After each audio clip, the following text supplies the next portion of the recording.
Right, ready in listening mode. Ding ding. He's known as Matua X-Man. So let's meet my worms. Let's see who's in here. Look at this. Wow, I'll get a... And these 5 and 6-year-olds at Pirongia School are eager to learn about composting and zero waste. Who knows what that used to be? It's orange. It's orange on the inside. I know what it is. What is it? It's a pumpkin. Pumpkin. Who can I see on top? Look at that. That worm is already thinking, hey, give it to me, I'll eat that. That's pretty good news. Kids often ask the question, why do you spend your days talking about rubbish? And I say, well, you know, there's a whole lot of environmental issues out there at the moment that we can all get engaged in and be concerned about, but waste is unique in that every single day, every single one of us will be making decisions about something they're holding in their hand and what they're going to do with it, and where's it going to go, and where they're going to put it, and what's going to happen when they're finished with it. So I call it everyday activism. We learned that worms make compost. I learned about worms. Some worms are yellow. The chickens don't go in the compost. They have blood. And worms don't eat blood. And the chickens have bones.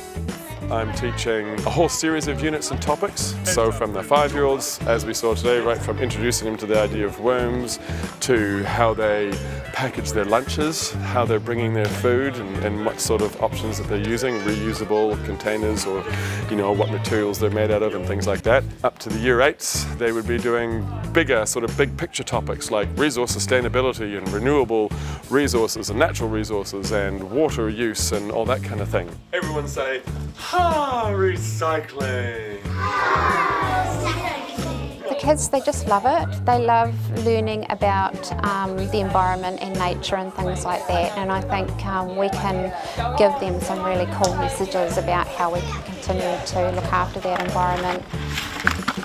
We bring our buckets and put it in a big orange bucket, and then it gets taken by families and they get fed to the pigs. Matua X-Man used to be a school teacher, but for the last 8 years he's gone off curriculum to teach kids about how they can do their bit for the environment. Good, but people you know, who else? Friends. Good, that's a good word. The joy for me is in seeing things change, and when I come back to a school and I hear even teachers say to me, since that class I've gone home and I've done this. We've now changed this. I'm not using this anymore, I'm using this. We've now started composting, we're doing this instead. We don't put food in the rubbish anymore.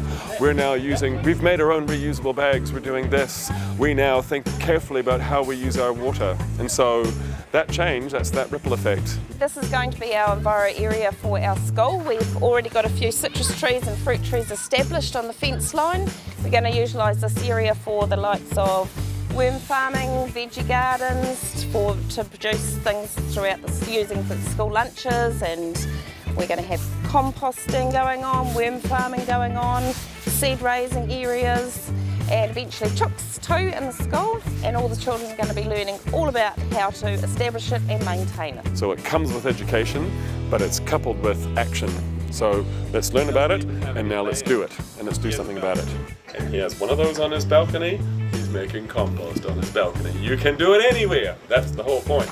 I'm going to empty out my fire bin and fill it up with worms and veggies.